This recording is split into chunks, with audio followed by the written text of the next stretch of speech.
Hello everybody and welcome.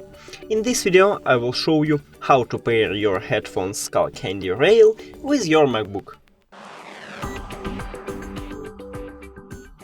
You have to start by click on Bluetooth icon, then go to Settings.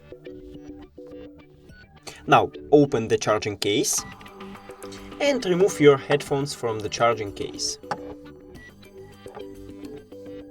Now it should enter to pairing mode automatically, so we should see it. But if you don't see it, just press and hold on both buttons on your headphones for at least 3 seconds.